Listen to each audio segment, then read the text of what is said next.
pessoal, meu nome é Valdir Bittencourt Júnior, sou advogado, professor no ensino superior no curso de Direito.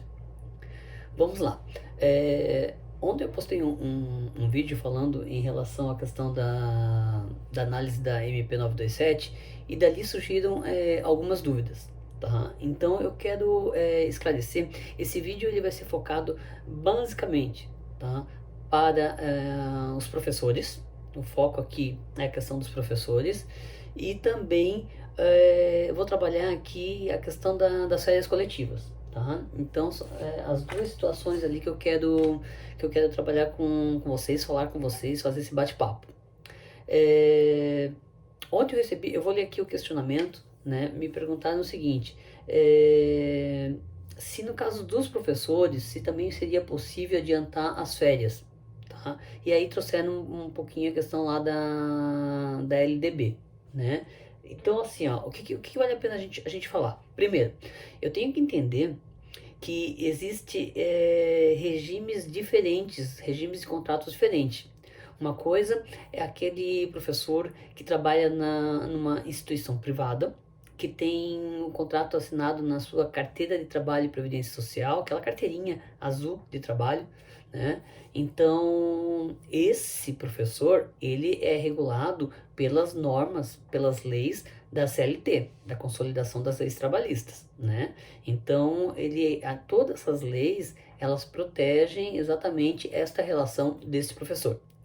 É diferente daquele professor que é concursado. Então, ele tem que observar o estatuto dele, o estatuto do estado ou o estatuto do município, tá? Então, eu tenho um estatuto do meu município, eu sou concursado.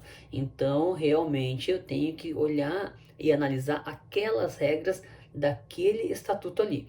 Então, primeiro a gente tem que ter isso bem claro. Tá? Ok, eu sou professor, mas eu sou professor do estado, eu sou professor do município, eu sou professor da instituição privada. Esse é o primeiro ponto. Tá? Se eu sou regido pela CLT, se eu sou um professor de um instituto privado, então a norma vem da CLT. E lá na CLT, nós vamos observar que nós temos pouquíssimos artigos que estão abordando o direito do professor. Nós vamos observar lá que nós temos lá do 317 até o 323. Tá? Então, mas em momento algum fala na CLT algo em relação a uma epidemia, uma pandemia, tá? Porque realmente são situações muito atípicas e que não estão previstas. O legislador, em momento algum, pensou nessa situação em colocar isso dentro da legislação. Tá? Então, por isso, as medidas provisórias, porque elas estão vindo para regular o direito nesse momento tão crítico. Tá? Então, a medida provisória tem validade justamente por isso. Então, feito essas considerações, eu tenho que observar o seguinte, e no meu estatuto, se eu sou do município, o que diz em relação a isso? Não diz nada? Eu acredito que realmente não tenha previsto isso nos estatutos. Eu estou falando aqui para o município de Joinville, mas no estado de Santa Catarina, o estatuto do estado, realmente, pelo que eu observei, uma nota que saiu da Secretaria de Estado da Educação também está regulando algumas situações, então não tem nada previsto. Tá? Outros estados talvez até possa existir, mas no fundo eu creio que não, porque é um assunto muito atípico, tá? A LDB, que é a Lei 93/94, lá de 96, não tem nada, tá? Que diz em relação à questão no caso de uma pandemia, epidemia, reposições de aula. O que eu tenho que ter em mente? Que independente se eu sou do estado, se eu sou do município, se eu sou da instituição privada, eu tenho que ter em mente que quem determina, tá? Quem concede essas férias, quem faz esse planejamento é o empregador. As férias são concedidas em regra, tá? No momento que o empregador ele analisa que é melhor para ele. Então, na instituição privada, por isso que se tem lá a distribuição, o planejamento de férias, dentro, claro, para os professores existe o período de férias escolares, que já está ali pré-determinado, tá? Mas também não é regra que precisa ser exatamente naquele período. Então, assim, não tem nada que impede, tá? Que diga assim, olha, município de Joinville, de Garuva, de Jaraguá, não tem nada que diga assim, você não vai poder trabalhar de uma forma diferente. Vão criar nesse momento um decreto, né? E aí vão regular essa situação. Então, a pergunta ali é se é obrigatório ou não fazer as reposições dessas aulas. Se não tiver isso ainda estipulado, com certeza vai sair uma norma, porque nós não temos isso hoje dentro da legislação.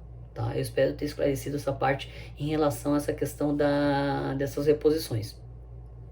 E aí, junto ainda nesse assunto, eu já queria aproveitar e falar das férias coletivas.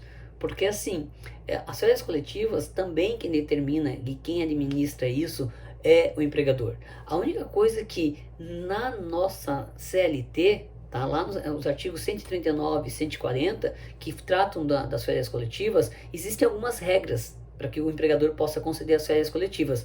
E a medida provisória, tá, a 927, ela trabalhou algo diferente. Vocês podem observar, deixa eu pegar aqui a medida provisória, tem o seguinte ali no artigo 11, diz que precisa ser comunicado com um mínimo de 48 horas, tá? Mas tem algo bem importante ali, diz o seguinte, não aplicáveis o limite máximo de períodos anuais e o limite mínimo de dias corridos previsto na consolidação das leis do trabalho. Isso quer dizer o quê? Lá na CLT, no artigo 139 e 140, diz o seguinte, olha, empregador, você pode conceder as férias coletivas, mas um período num ano, no máximo em 2 períodos, tá? E que não seja inferior a 10 dias corridos. As férias coletivas, em regra, no máximo 2 períodos num ano e não sendo inferior a 10 dias corridos. A MP 927, no artigo 11, ele está dizendo, empregador, comunique com antecedência de 48 horas e administre do jeito que você quiser durante este período da vigência da MP. Tá? Então, se você já tinha uma férias programada lá para abril, e se a empresa está concedendo uma férias coletiva agora, lembra que nós conversamos ontem que a empresa, nesse momento, ela vai poder administrar isso da maneira que ela acha que é mais conveniente. Primeiro, porque já é um poder diretivo dela, né? Ela determina quando é melhor a concessão das férias. Outra, nós estamos passando por uma situação bem atípica. Então, a empresa vai poder sim determinar, ela pode dar umas férias coletivas agora, que por acaso coincida com o término das férias coletivas, as suas férias individuais, que vão começar a iniciar.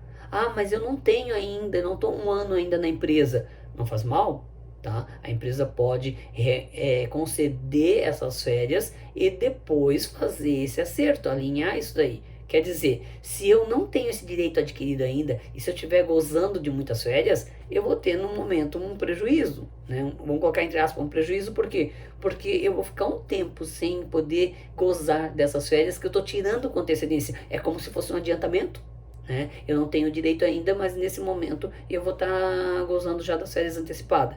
Ah, Valdir, mas eu não gostaria de tirar férias agora. Eu tinha programado que eu ia viajar em abril, eu tinha programado que eu ia tirar férias no final do ano com meus filhos.